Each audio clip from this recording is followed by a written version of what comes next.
Welcome to my podcast, and I'm sitting out of the poor weather in a conference room in the courtyard behind the castle.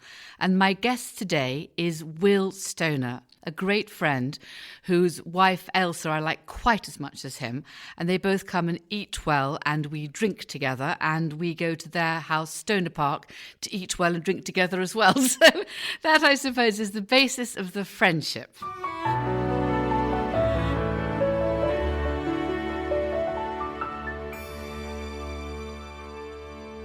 So welcome, Will. Thank you so much for coming round. And I just thought it'd be really interesting to introduce you to my podcast.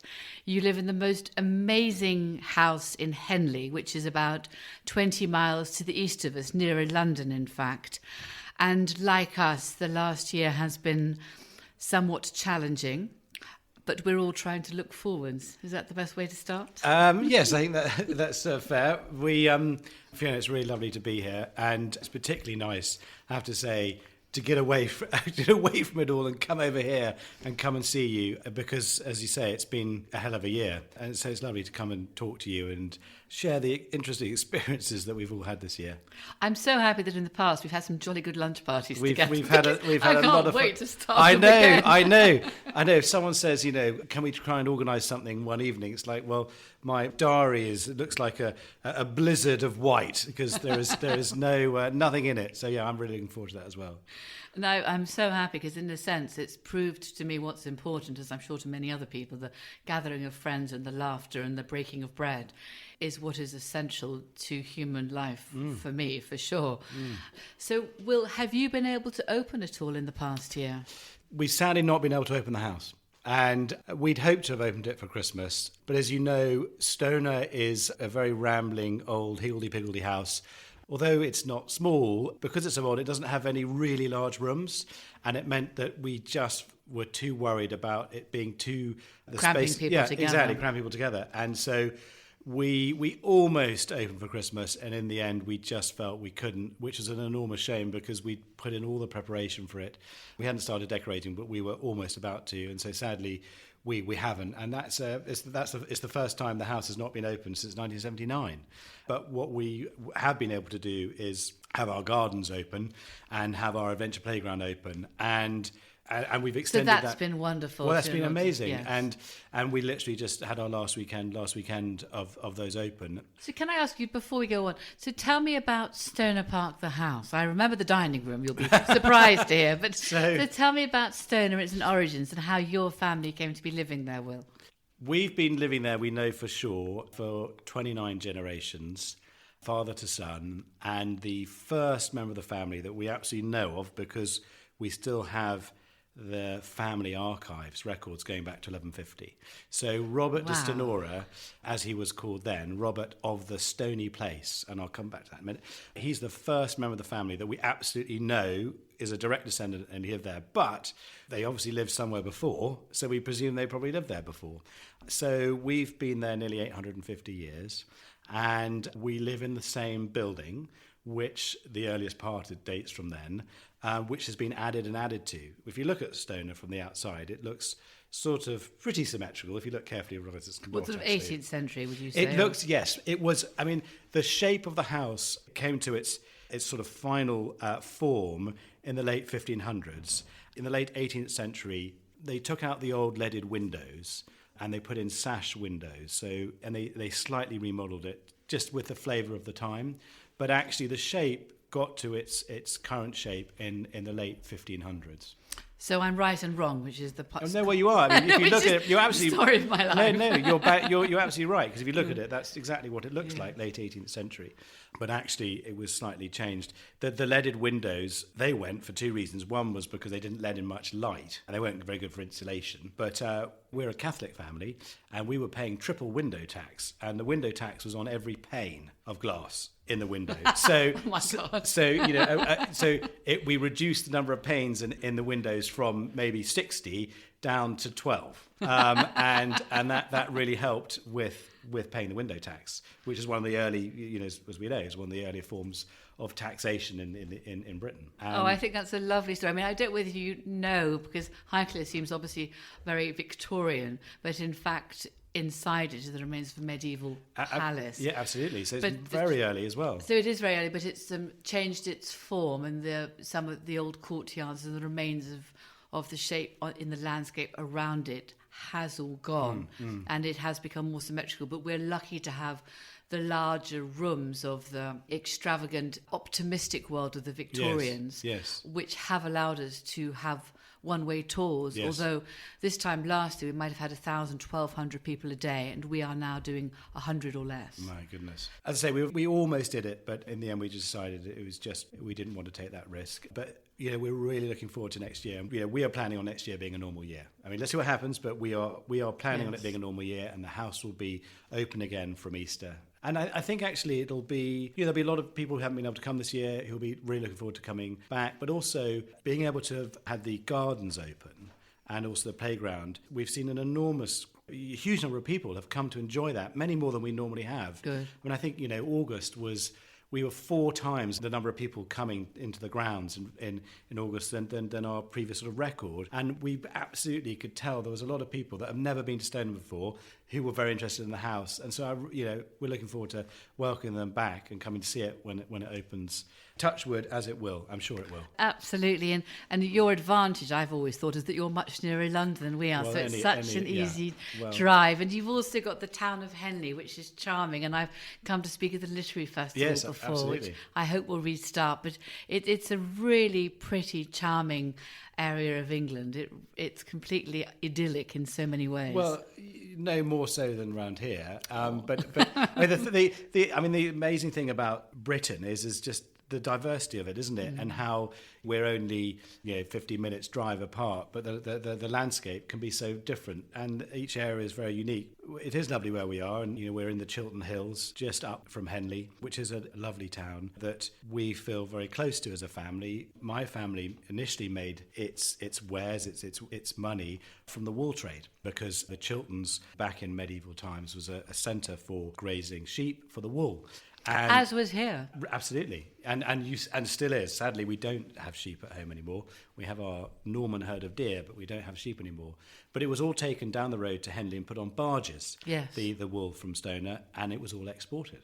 And it went down to London, where the second man of the family was always based, and it was all then exported to Flanders and to Italy to go into tapestries. And so the wharfs in Henley, the early wharfs, were built by the family. So we've been associated with that town for just as long as we've been at Stonor, and that's really important to us. How interesting, because wool from Highclere, particularly in the William of Wykeham's time, in the Chaucer's time there for the 14th century, and Chaucer worked in London in the wool trade for a short time, as in Geoffrey Chaucer, the famous poet whose work I love.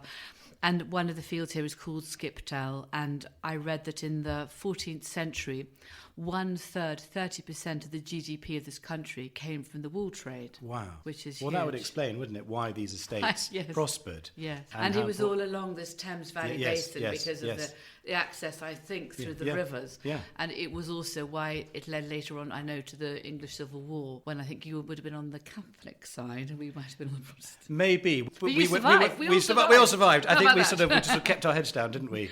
Well, there was the famous Battle of Newbury here, and the first Earl of Carnarvon died fighting for Charles I in the Battle of Newbury. So it's sort of, but again, it was around here, and again, control of the wool trade, which the merchants in London were then selling into the continent, and they then, I think, kept the money. Yeah. And in the end, they were obviously the ones who won out, and it went into the time of Oliver Cromwell, but which probably was a time that your family, actually like this family, all had to keep their heads down again to try to survive. You had to be pretty clever at that. Yes, you had to be very careful. Remaining Catholic, we then had to be really careful for another 300 years.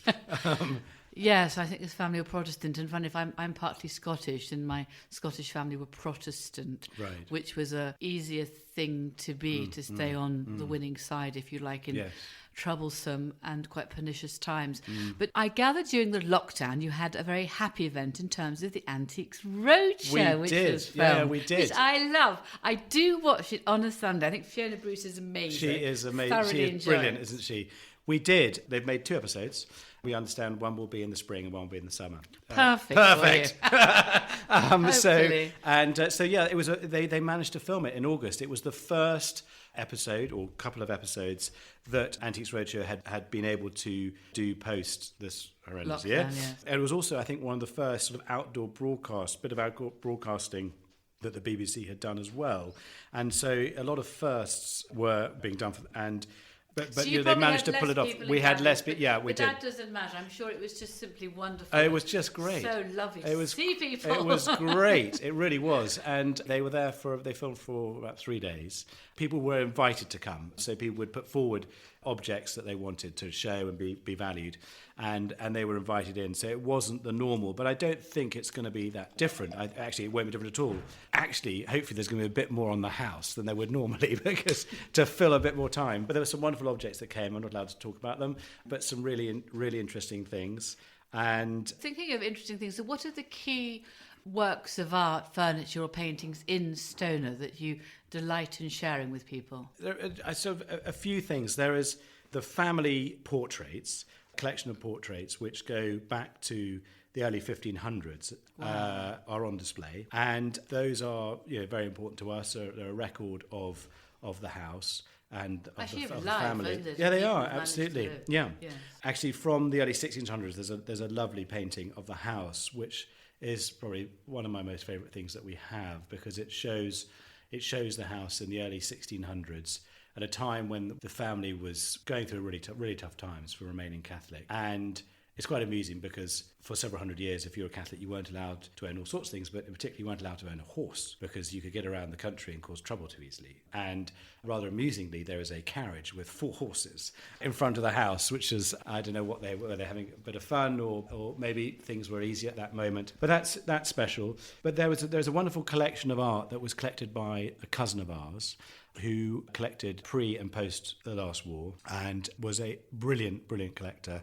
He was absolutely fascinated by late Renaissance art, in particular sort of high Baroque art, a lot of it from Venice, and which back then wasn't actually very in vogue. And he put together an amazing collection of paintings, of objects, of sculptures, of furniture, which he left to my father. So when we moved into Stonor in 78 after my grandfather died, which was an exciting moment. We won't go into all of that now, but it was a bit touch and go at the time, and there had been a lot of things had been sold, unfortunately, contents before then. So what was wonderful when we moved in was that my father had inherited this wonderful collection of mainly Italian art, and which is on display. And so even though it's actually only been there since the late 70s, Stonor is a perfect place to show it.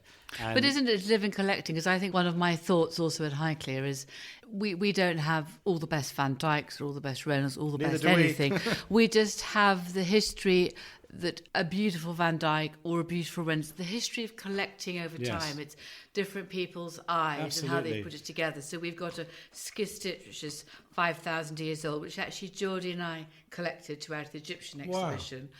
And then we've also got an extraordinary Egyptian knife. I think the handle is more recent, but the blade could be sort of 5,000 BC. To the Fifth collection, to collections of Venice, of Canaletto, or in the style of. And I think the history of collecting, what we find beautiful and collectible in each generation, is as important and a window for us all. I couldn't agree more. It's what would be wrong with these wonderful old places is if they were just stuck in time. It's so important that they continue to evolve and they're not just sort of frozen, and that you continue to add things. My father, for example, one of his great interests is contemporary Korean and Japanese ceramics. And he has put together over the last 30 years the most wonderful collection. Very modern, very, very different, but they are throughout the house. And I love that. And actually they look great with the old and the new. And I haven't quite managed to achieve that yet. But there's a few things. I mean, I suppose what my wife and I, Ailsa and I, have added is that we lived abroad for a long time when I was in the Foreign Office as a diplomat.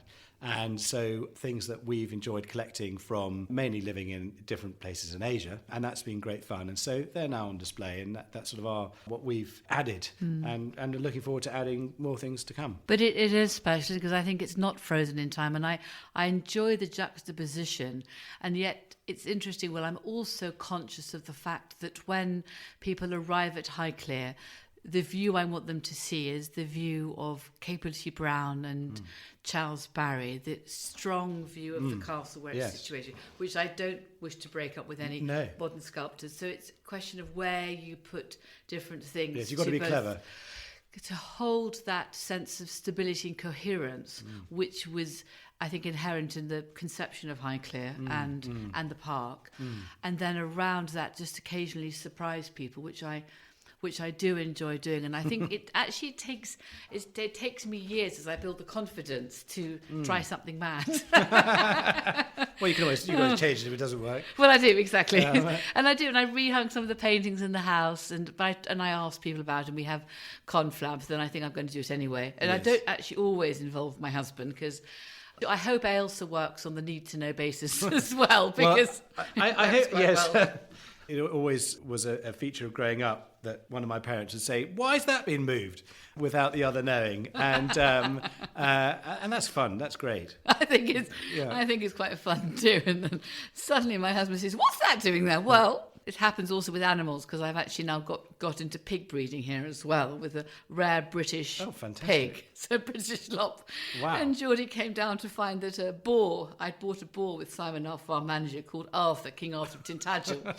He was now arriving at Ivory Park, but he's taken it very well because it's a little bit mad. I think he understands. Where does he live? King Arthur. King Arthur. Well, King Arthur has got various girlfriends. Right. His first girlfriends are Thelma and Louise. Wow. And then from Thelma and Louise, who had a different sire, Ernie, I've then got Lady Mary, Lady Youth, and Lady Sybil. Oh, very now, appropriate. Lady Sybil has gone to live with Adam Henson, so she's very much in the public eye and on television, very famous pig. And then I've also had now Lady Violet and Lady Cora arrive. So he has now got about 5 different girlfriends. How big a pig is? Well, the British lop is actually quite a big pig. It's endangered. When I began to research it, there's an extraordinary man called Giles Eustace at Dravascus Farm in Cornwall. And he had saved the breed, which had become so narrow because of the post-World War way that we've been breeding pigs and for bacon and meat. There were only 100 breeding cells left in the world, so they were more endangered than any exotic animal. So seriously, it's been able to draw attention to them. They're very happy living outside. They're pretty friendly and they're quite easy to look after. Yes. So that works for me, so that if I go into a field and scratch them, they're likely to roll over. Mind your feet, because they are quite big and heavy. They're nice people. So it's been so interesting getting to know them and to try to establish a little bit more from our point of view. But it's Giles in Cornwall who's done most of it. So we don't have your deer. We have pigs and sheep and horses, but you have an amazing herd of deer. Well, we do have a lovely herd of deer, which is a herd of fallow deer, and the fallow deer were brought to England by the Normans. They're not indigenous to the British Isles. They were brought over from France, and the park at Stonor is a very early deer park, and Norman deer park, and so we have had fallow deer at Stonor all the way back, and I love them. They're really special, and they're very much a real feature. Part of the colour of absolutely, it. Absolutely. And interestingly, actually, I mean, they sort of starred a bit in history insofar as that their meat, the venison that we get, was famed in Tudor times for being naturally favoured with thyme from the wild thyme that grows in the park. And Stonor provided the venison to the Tudor court at Hampton Court. The venison came from Stonor. And so that's rather special, I think. I think it tastes of thyme. Definitely does from a marketing perspective. But it's a wonderful herd. You know, they are wild, and it couldn't be a healthier and also more ecological meat. So we have a few fallow deer here, so I'd like to think they might have escaped well, from maybe a few centuries ago. Yes, there are, I have to say, a bit too many around in the world. But our herd we're very proud of. Okay. And actually, one thing that's rather special at the moment is that we have a white hart. I'm sure you know about white hart, but a white is a pure white male, which is called a buck. A fallow is a buck as opposed to a stag or a red deer. And we have a white hart at the moment. The first we've had I hope for about... that's a symbol for good luck. Exactly, this year. And that's the first one we've had for about about 30 years. Some people keep white herds. There are a few white herds in England, but that's purely through management, yes, as opposed to coming completely naturally. And yes, so, yeah, it's lovely having our white hart beautiful. moment. And he's looking absolutely magnificent. He's going to be a sort of the pride of the herd for the next, let's see, 10 years maybe. Apart from that, I know that when we came and had a walk around after lunch, you've got a rather amazing adventure playground. Of course, we've got a secret garden, but I think you've been doing some secret work on it, haven't you? We have been doing some secret work on it, and we put an adventure playground in about 4 years ago because we were really keen to open ourselves up to a sort of a wider, younger family audience, and that has been really well received. But what's really exciting is that we've substantially added to it over the last few months. That's sort of a really big project for us. I don't want to say too much about it because there are lots of secret things about it. But it'll be reimagined and much, much bigger and opening in time for Easter next year. Oh, I love it. And are you going to have a lovely grand opening? Can I come? Can I try all the adventure playground? Yes, you can, and absolutely. And we've got some fun things. We're having an opening weekend. We've got some fun things going on. All I say is it's going to be very, very creative. And How lovely. It even involves having an author writing a story about it. How charming. For children, really obviously. nice. And we've been working on this stage of it for the last 18 months. So I'm just so excited about it opening. Can't Good. wait. Well, that's a really lovely way to start the spring, isn't it? Well, I think so. And whatever happens, it's outdoors. It'll all be, it'll all be fine. Whilst your name is Stonor, you referenced earlier on de Stonori, who was stony-faced, which you are not. but tell me about your stony-faced ancestor. Well, so yes, our name, I am William Stonor. Where we live is Stonor Park. And consistent. Very consistent, easy. And as I said, the first member of the family that we absolutely know of is called Robert de Stonora, which means Robert in Latin of the stony place. And the reason it's called that is because there is a pagan stone circle at Stonor, which is made from stones that were deposited at the end of the Ice Age. When the ice cap gouged the valley that we are in, it deposited, as often was the case, large stones in the valley. And a pagan stone circle was created. It's just next door to the house. Actually, the chapel at Stonor, the foundations are built on one enormous rock that comes out from the corner of one of the sides of the chapel. That's why we're called Stonor. But originally it was Robert of the Stony Place, which is rather fun. I do find this old ancient landscapes in which we're so fortunate to live reassuring. And I'm not sure, funny enough, you use the word pagan, but I never really think of it as pagan, but I think of it as just from earlier ancestors watching the sun rise and set. More sort of spiritual, yes, at one with the place. Absolutely, and I think you're right.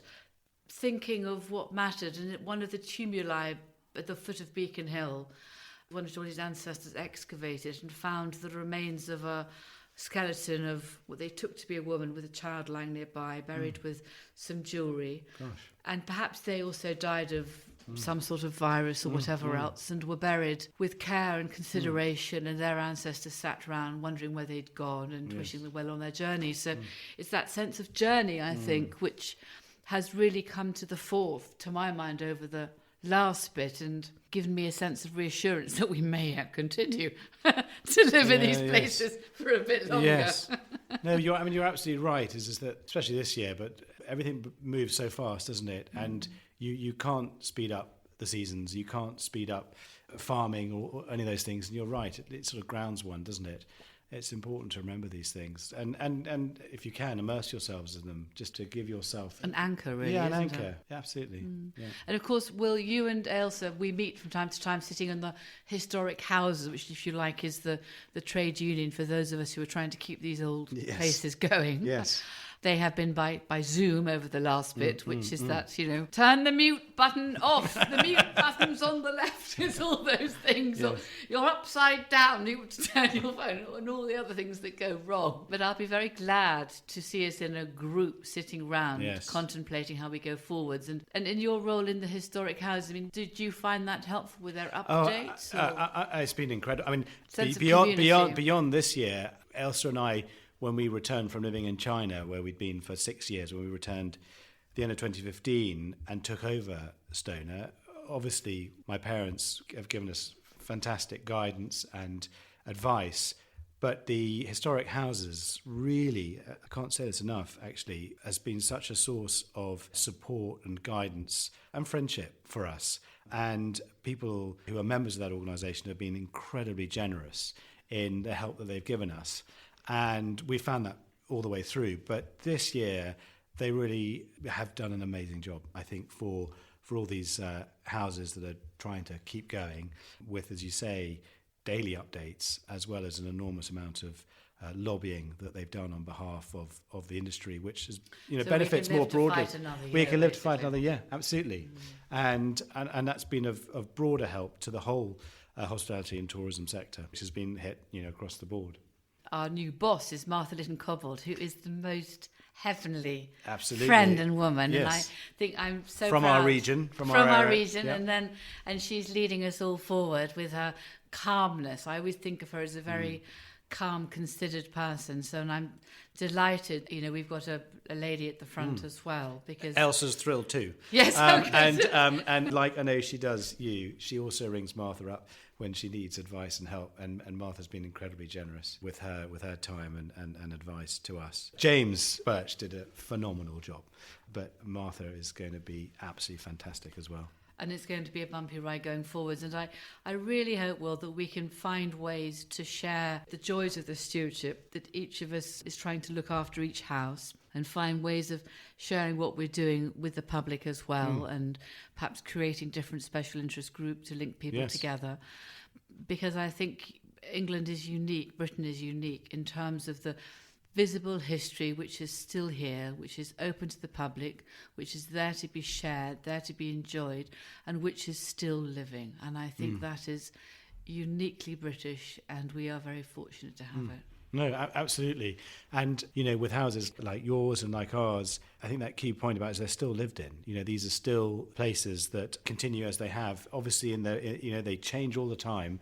But what's special about these houses and houses that the Historic Houses looks after is that they're very much still lived in, and they're not museums. They still are functioning places. And as you say, that is a unique thing that we have here in Britain. I think they're eccentric and they're behind the scenes. Wonderfully. Things go wrong. All the time. Which is all the time. And then I think it's fun for other people to see how things are going wrong for us. We're all walking the walk together, and I think that's what I'm always trying to put across. We're all at the moment in the trenches, and hopefully we'll have a better view quite soon. Yes. And I hope that you and I have got lots of different events and can welcome people as we look forward into 2021. But Will, thank you so much for coming along today.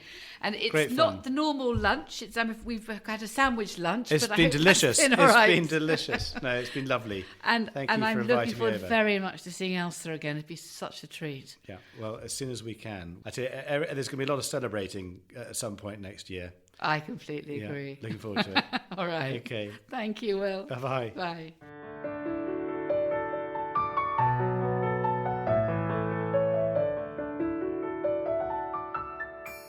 And just to say, please do subscribe to this podcast.